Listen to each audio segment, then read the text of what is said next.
Okay, thank you very much, members of the Fourth Estate. Now I have a brief here from Ethics and Anti-Corruption Commission, South Rift Region Office, Nakuru. My name's govt Regional Manager in charge of this region. So I'll proceed to read as follows. This is a brief in respect of recovery of prime government land with 20 houses grabbed by private individuals, both natural and unnatural. The property is situated within Nakuru Town Center, Nakuru City County, and it is Nakuru Municipality, Block 5, 2021. As you are aware, the Ethics and Anti-Corruption Commission is mandated to trace, recover, and return to the public any corruptly acquired assets. Asset recovery is one of the key strategies that the Commission deploys in the fight against corruption. It seeks to extinguish the benefits that accrue from corrupt conduct and deter other will-be offenders. Now, in Nakuru County alone, EACC has continued to recover grabbed public property, mainly agricultural land, road reserve, land reserved for extension of state agencies and government houses for civil servants. Currently, in Nakuru City County alone, EACC has civil cases which are active in court seeking recovery of grabbed property. And the value of this property as of now is more than 7 billion. We have more than 30 active civil cases in various stages in our courts. Now, the case we are discussing today is one of the notable cases that have been completed in court. In this case, EACC has recovered about 5 acres of government land belonging to the Ministry of Housing and Urban Development within Nakuru Town Center, which had been grabbed by private individuals through private companies and proxies. Now, the land, which includes 20 prime government house units, has an estimated current value of 345 million Kenya shillings.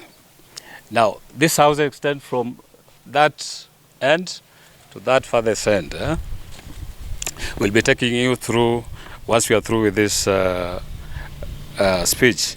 Now, the recovery was through a civil suit filed by Ethics and Anti-Corruption Commission against 3 individuals, namely Sale Chepkole, Titus Kipkemboi, former Commissioner of Lands, Wilson Gachanja, and 2 private entities, namely Pembeni Limited and Liberty Assurance Company Limited. Now, both of these limited liability companies, Pembeni and Liberty Assurance Company Limited, are linked to former Member of Parliament for Aldai constituency, Jimmy Choge. He is now deceased.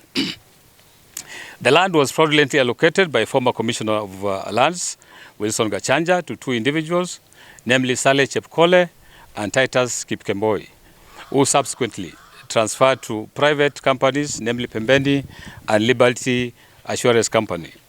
Now, the judgment in favor of the Commission was issued by our Honorable Justice Mwangi Njoroge of the Nakuru Environment and Land Court on 22nd September 2023, who nullified all the transactions leading to the illegal transfer of the land and ordered that the property be registered in the name of the Permanent Secretary to the Treasury, in trust and on behalf of the Ministry of Housing and Urban Development, as required by law.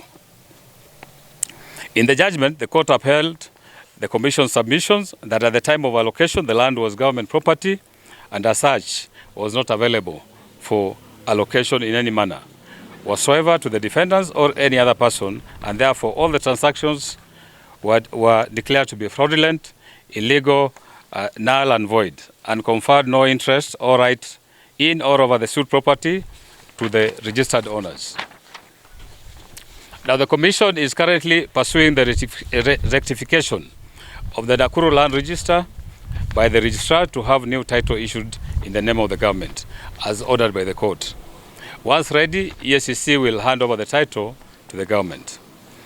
Now, EACC will want to send this message to all persons holding titles to grabbed government land in this region to voluntarily surrender the same to the Commission instead of waiting for costly and lengthy court processes which will nevertheless see them surrender the property at the end of the day. EACC, as you all know, is empowered to enter into such negotiations with such persons under the framework of alternative dispute resolutions. Now, the case was filed in 2018. So if you start calculating the number of years it has taken in court, those are about 5 years.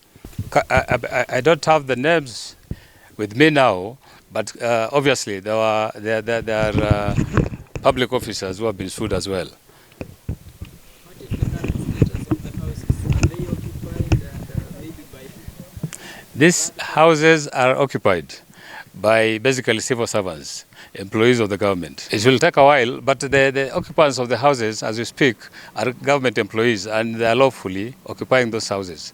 So we will not be seeking the ejection. What we sought in court was to have the legal transfer to these private individuals to revert to the government.